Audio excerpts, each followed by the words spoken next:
तालियां बजाओ। हम तो शुरू से सर के फैन हैं और सर का मैंने देखा है सर, वो हम स्क्रीन पे लगता है पर एटीट्यूड एलिगेंट, लेकिन जिस तरह मिले आजिज़ी में इनका सारी से वो इनका स्टाइल है, बॉडी वो पोस्चर स्टाइल है मुझे फिर बॉडी पोस्चर थोड़े से क्या बात है। तो बैठ के तरह अच्छे लगे ना, और तरीका यही होना चाहिए। सर थोड़ा सा अपनी अर्ली जर्नी के बारे में बताइए, कहाँ से पढ़ाई की और क्या पढ़ा और फिर उस काम में कैसे आए जो आपका असल प्रोफेशन है।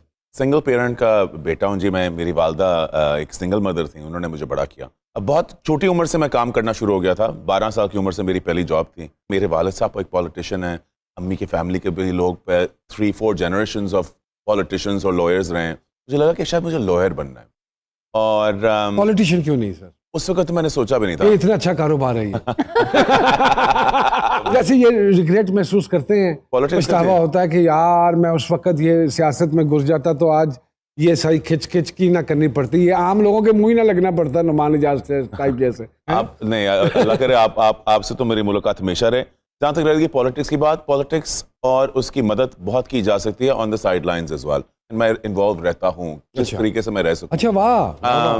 मुझे पाकिस्तान और उसका फ्यूचर क्या है और किस तरह आगे चलेगा उसके अंदर ऑब्वियसली बहुत दिलचस्पी है, बिकॉज इस पाकिस्तान ने मुझे सब कुछ दिया है। बिल्कुल।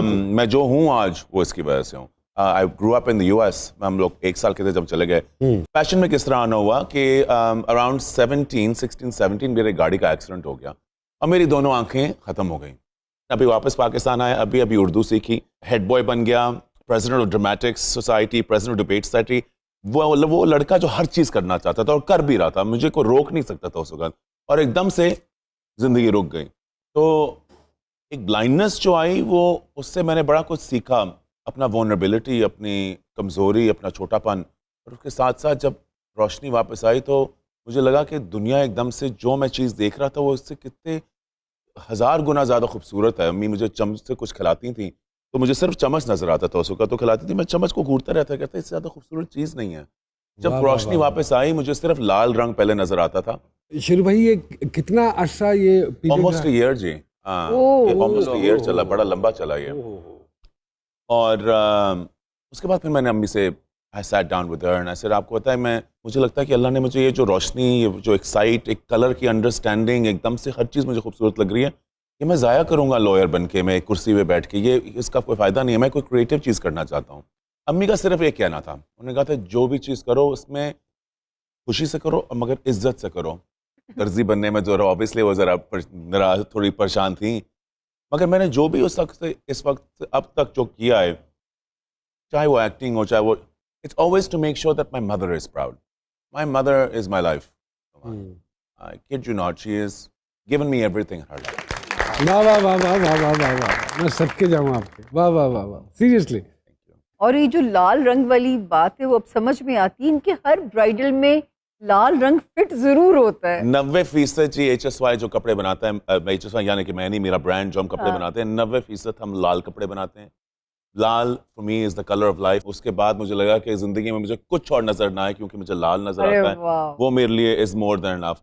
जिंदगी को इतने करीब से देखा और इस सारे प्रोसेस से और एपिसोड से गुजरे, कभी मन चाहा कि किसी ऐसी NGO के साथ खुद को मुंसलिक कर लिया जाए या ऐसे किसी अदारे के साथ? मैं कर रहा हूँ जी कर रहा हूँ जी। मैं एक ऑर्गेनाइजेशन है कॉल्ड नाउ PDP कराची में, उनका ब्रांड एम्बेसडर भी हूँ और उनके साथ काम भी करता हूँ। हम वो बच्चे जो देख नहीं सकते, जो सुन नहीं सकते और जो चल नहीं सकते, उनके लिए फ्री स्कूल चलाते हैं, उनको ट्रेनिंग देते हैं कि वो जॉब्स किस तरह सीख सकें। स्किल। बिल्कुल जी। मैं जो देख नहीं सकते वो, उनकी क्योंकि हियरिंग इतनी अच्छी है और मैं उनकी समझता हूँ, हम उनको ट्रेनिंग देते हैं वॉइस की, लाइक मैं डोरे फीमा सोला कहूँगा तो वो उसको वेव को ड्रॉ करेंगे। अब उन्होंने वेव ड्रॉ कर लिया है, अब उसी को कंप्यूटर में हम रख के उसका एक पैटर्न बना लेंगे। मैं अब फैशन काउंसिल के भी डायरेक्टर हूँ, स्कूल्स का भी बोर्ड ऑफ डायरेक्टर्स हूँ, तो मेरे पास डिजाइनर्स बहुत ज़्यादा होते हैं। उनको मैं पास लेके जाता हूँ, कहता हूँ इसके अंदर अब रंग भरो, वो रंग डालते हैं और हम उसको बेच देते हैं या बड़े बड़े टेक्सटाइल मिल्स को as a pattern.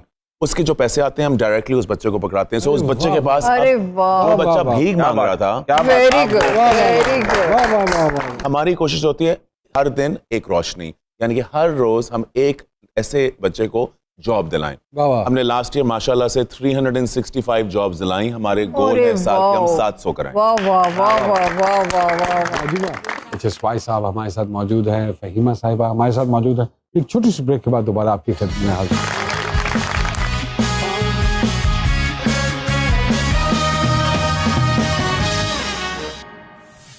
Welcome back to जी सरकार।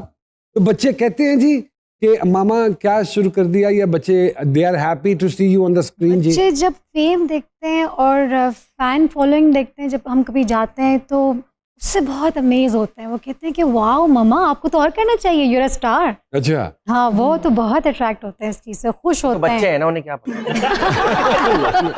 वापस एक्टिंग में आना हुआ, ये कहीं मियाँ ने ये तो नहीं कहा कि बस बहुत तुमने 14-15 साल घर में कर ली, अब जाओ स्क्रीन पे भी करो, कुछ ऐसा तो नहीं हुआ नहीं, था? ये मुझे हो रहा था। हाँ। मैं रोज़ उनसे बोलती थी मुझे जॉब करनी है, बिकॉज बच्चे थोड़े बड़े हो गए, आपको कुछ ना कुछ करना चाहिए, busy life is the best life, मुझे ये था।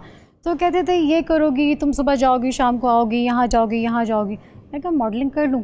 कहते हाँ कर लो, तो कभी कभी जाना होगा, कमर्शियल करना होगा, कर लो। मैंने कहा अच्छा वाकई, बिकॉज मैं एक्सपेक्ट नहीं कर रही थी कि इतना आसानी से वो मुझे इजाज़त दे देंगे और मैं कर लूँगी। बिकॉज हमारी सोसाइटी में तो सबसे पहले लड़की को घर में बिठा देते हैं, नहीं घर में बैठो। 15 साल भी तो हो चुके थे। 15 साल भी हो हाँ, अब वो चाह रहे थे कि घर ना बैठे। ऐसा हो रहा है मैं। बट स्टिल मैं अप्रिशिएट मतलब कोई ना कोई करती हूँ। काम करे, बिजनेस कर। सर एक्टिंग की, एक्टिंग में कैसे चले गए? एक्टिंग की पता है नुआज, क्योंकि बचपन में आपके अलावा दीपक परवानी साहब ने भी एक्टिंग की। दीपक, आई डोंट नो, बेचारा दीपक हमेशा मुझसे कंपेयर हो रहा होता है किसी तरीके से। हम लोग बहुत अच्छे दोस्त हैं मगर बहुत फर्क लोग हैं। हाँ। मुझे एक्चुअली एक्टिंग का बहुत शौक था बचपन से। I was very lucky that when I was in A levels and O levels, मेरी टीचर हुआ करती थी नवीद शहजाद, और नवीद शहजाद ने मुझे 4 साल पढ़ाया है थिएटर। मैंने जी बेस्ट एक्टर जीता है थिएटर कॉम्पिटिशन्स में 3 years running, from Ibsen to Punjabi to desi, हर चीज मैं उनके साथ बैठ के रटता था लाइनें। मगर जब आगे बढ़ना हुआ और फैशन की दुनिया में, अब प्रॉमिस कर दिया था मामा कि मैं कामयाब होऊंगा, इसके लिए वक्त नहीं था। टॉक शो भी जो किया वो मेरा, हाँ एंकरिंग भी। हाँ जी, मैंने 5 साल, मैंने 5 सीजन्स किए। वो भी मेरे एक्चुअली वही था कि एक्सपीरियंस बहुत मजा आया, बिकॉज मुझे गुफ्तगू करने का शौक है। मगर मुझे एहसास नहीं था कि इतना लंबा चलेगा। आई थॉट ये शायद Sultanappa is being nice to me and मुझे थोड़े देर चला देंगे, मगर वो 5 सीजन चल गया और हाँ मजा आया। हाँ, you conducted it very well, हाँ। वहाँ भी मेरा बड़ा कोशिश था कि मैं किसी तरह एक्टिंग करूं, मगर no time at that time. मैं उस वक्त फैशन शोज भी कर रहा था, काउंसिल भी चला रहा था, so didn't have time। हुआ क्या कि कोविड में हर चीज रुक गई। हाँ। अम्मी बहुत बीमार हो गई, सारी दुनिया रुक गई, हर बंदा एकदम से एहसास हुआ कि 1 मिनट क्या हो रहा है। That's when I realized that wait, मैंने अपना वो शौक ही नहीं पूरा किया। उस वक्त then I thought no, अब मैं कुछ करूंगा। And I had gotten funnily enough lots of scripts जहाँ मैंने HSY बनना था, डिजाइनर बनना था, फ्लैम्बॉयंट होना था, हाथ इधर-उधर फेर के बगाना था, जाली डार्लिंग ये मैं क्यों कर रहा हूँ, ये तो मेरा एक काम का पेशा है।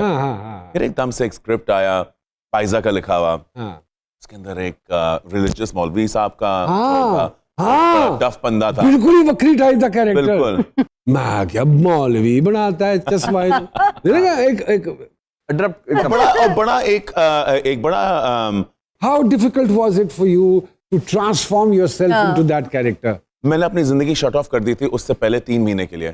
3 महीने I would read the script over and over with a tutor and a guy who would help me with correct my Urdu, and मैं 3 महीने वो बंदा बन चुका था। जब मैं शूट पे कर रहा था, मैं अपने ऑफिस पे नहीं गया, मैं अकरम था, हर चीज में अकरम था, मैं अकरम की तरह ही बात करता था, मैं बिल्कुल अकरम बन चुका था। मैंने उसके लिए खास वेट गेन किया, तो किसी ने नहीं मुझे कहा, मैंने कहा नहीं ये बंदा मोटा होगा, ये ज्यादा हैवी होगा, ये अपने भाई से बड़ा होगा, हाथ इसका भारी है तो उसकी पूरी बॉडी भारी होगी।